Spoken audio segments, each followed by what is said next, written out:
আসসালামু আলাইকুম প্রিয় দর্শক, দেখতেই পাচ্ছেন যে এখানে এই যে আমাদের এই ছোট ছোট ভাইগুলো আছে, এখানে টমেটো চাষ করেছে। কিভাবে চাষ করেছে এদের কাছে আমি বিস্তারিত শুনবো। আর আমি বর্তমানে এখন আছি এটা হবিগঞ্জের মাধবপুর। দেখতেই পাচ্ছেন যে এখানে আমার ছোট ছোট কৃষি উদ্যোক্তা ভাই আছে। আমি ভাইদের সঙ্গে শুনবো যে কিভাবে এই টমেটোগুলো শুরু থেকে শেষ পর্যন্ত চারা রোপণ করে কিভাবে ফসল ফলায়, আমি তাই এদের মুখে শুনবো। বিস্তারিত আপনারা শুনবেন।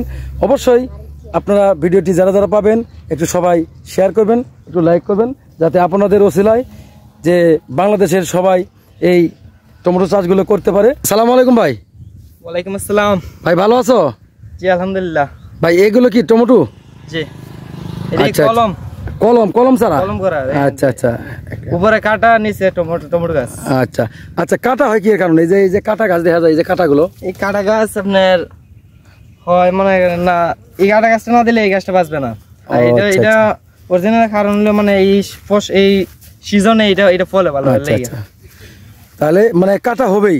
কাটা হবে।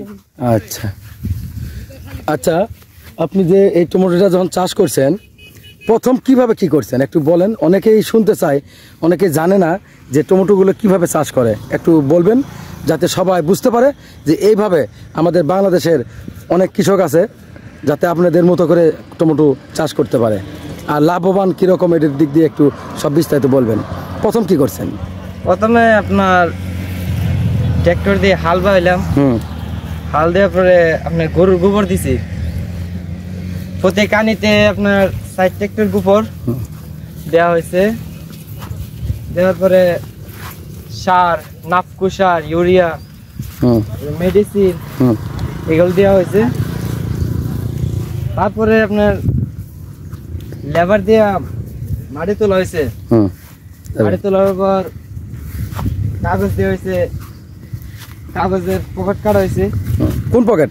এই পকেট, এই যে এই পকেটগুলো না? পকেটগুলো, হ্যাঁ। আচ্ছা আচ্ছা, পকেট কাটার পরে পকেট কাটার পরে এরপর সারানো রোপণ করা হলো। হ্যাঁ, দাঁড়ান। রোপণ করার পরে সারা প্রথম যখন সপ্তাহ 10 দিন হয়, তারপরে সারা আপনার বাঁধা লাগে। খুঁটির সাথে খুঁটি কি চারা গাড়ার আগে গাড়ছেন? চারার আগে গাড়ছি খুঁটি। এটা না কাটলে হয় না। এরপরে আপনার গাছ বাঁধ দিলাম। আচ্ছা, গাছ বাঁধছেন কয়দিন পর? গাছ বাঁধতে হচ্ছে সপ্তাহ 10 দিন পর। গাড়ার সপ্তাহ 10 দিন পর গাছ বাঁধতে হয়, না পরে যায়? জি পরে যায়, তখন এলে পরে যায়। এরপর বাঁধার পরে আবার আপনার ওষুধ মারা লাগে। কি ওষুধটা কয়দিন পরে দিবেন? ওষুধটা আপনার 3 থেকে 4 দিন পরে, গাড়ার পরে। আচ্ছা, হ্যাঁ। তারপরে এরপরে ওষুধ দিয়ে বাঁধ দিলাম। এরপর আবার ওষুধ দেওয়ান লাগে আপনার 2 থেকে 3 দিন পরে পরে ওষুধ দেওয়ান লাগে। পোকার ওষুধ 2-3 দিন পর পর দেওয়া লাগে মানে। আচ্ছা, এটা আরেকটা কথা, এটা ফল ধরে কয়দিনে? গাড়ার কয়দিন পর থেকে ফল ধরে? এটা আপনার ফুল আসবে আপনার রোপণ করার 19 থেকে 20 দিনের মধ্যে ফুল আসবে। আর বেচতে পারেন কতদিন পরে? ফুল বেচতে পারেন কতদিন পরে? বেচতে পারি আপনার 2 থেকে 2.5 মাসের মধ্যে। 2.5 মাস। আচ্ছা আচ্ছা। তারপরে এরপরে আপনার এই যে গাছ বাঁধিলাম পরে আপনার এই যে স্প্রেটা মারা হয়। আচ্ছা, খুঁটিগুলো দিছেন কখন? মানে পকেট কাটার পরেই? এই পকেট কাটার পরেই দিছি। খুঁটি দেওয়ার উদ্দেশ্য কি একটু বলেন। আপনি মনে নেই যে গাছটা খারাপ হয়েছে, নাইলে পরে যাবো গা এই গাছটা মাটির সাথে। আচ্ছা, তাতে এটা বিঘাতে 1 বিঘার মাটি টমেটো চাষ করলে খরচ কিরকম? খরচা হয় বলতে জ্বর তখন না এলে খরচা হয় 70 থেকে 80 হাজার টাকা খরচা হয় প্রতি খানিতে, এক কানি জায়গার মধ্যে। আর যদি আল্লাহ ভালো ফসল দেয় কিরকম টাকা বেচতে পারেন? এটা আপনার বলা যায় না, তারপরও এই ক্ষেত্রে আশা করা যায় আপনার 2 থেকে 2.5 লাখ টাকা বেচা যাবে, বেচা কিনা হবে। আচ্ছা, এখন মোটামুটি যেরকম অবস্থা আছে মানে আপনার টমেটো গাছগুলো, তাতে আশা করা যায় কিরকম লাভবান? এখন এতটা না যে জ্বর তো মনে হচ্ছে ঘূর্ণিঝড় হইলো, এখন এতটা আশা দেওয়া যায় না। গাছের অবস্থা এত ভালো না, তারপরও আশা করা যায় 2 থেকে 2.5 লাখ টাকার বেচা যাবে। আর কয়দিন লাগবে বেচতে? এখন তো মনে করেন মোটামুটি টমেটো আইছে, আরো কি 1 মাস লাগবে? এইরকম হয় কুরবানির 15-20 দিন পরে। আচ্ছা এখন বয়স কত হয়েছে এই গাছগুলোর? গাছগুলোর বয়স এখন বর্তমানে আপনার হয়েছে 40 থেকে 45 দিন। 40 থেকে 45 দিন এইরকম। আচ্ছা আচ্ছা দাঁড়ান, পলি যে দিচ্ছেন, পলিটা কোন সময় দিচ্ছেন এটা তো বলেন নাই।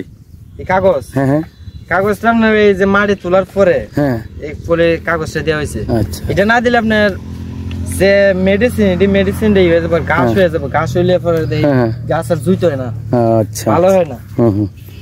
তাতে যে আমাদের ভিডিওটা দেখবে বাংলাদেশের বা বাইরের অনেক লোকই দেখবে, তাদের উদ্দেশ্যে কিছু বললে একটু ভালো হয় যে কিভাবে করবে একটা, যেহেতু আপনারা এই চাষটা করেন। অনেক বাইরে করে বলতে অনেকের সিস্টেম বুঝে না, মানে এটা যে বাইল, এই বাইলে বুঝে না, অনেকে করে মাটির মধ্যে ফেলে দেয়। এই যে আমরা এখন করলাম, আপনাদের দেখতেছেন যে আমরা যেবার করছি এরকম বার করলে মনে হয় না আমরা লাভবানের আশঙ্কা থাকে। আর এমনি করলে ভালো। আর অনেকেরা দেখছি যে মানে আমরা যে দেখি মোবাইলের মধ্যে অনেকে নিচের মধ্যে ফলাইলে হয় না। আর এভাবে দিবেন আপনারা সার মেডিসিন আমরা যেভাবে করে দিচ্ছি এভাবে দিবেন, আপনার অবশ্যই লাভবানের আশা করা যায়। বাবু ভালো আছো? কি করতেছো? কাজ করতেছি। কি কাজ? স্প্রে মারতে পারো তো? জি। আবার ফুল তো ঝরে পড়ে না স্প্রের জন্য? না। মানে প্রতি ফুলে ফুলে মারতে হয় না? জি। প্রতি ফুলে ফুলে? জি। আচ্ছা, কি অনেক কষ্ট নাকি? না। হ্যাঁ? না। তো মারো কেমনে মারো? এই বাবা।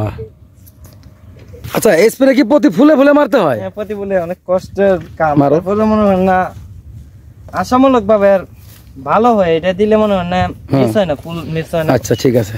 সবজির আকার মসৃণ হয়, সুন্দর হয়, বড় হয়। আচ্ছা ভালো থাকেন, সুস্থ থাকেন। আসসালামু আলাইকুম।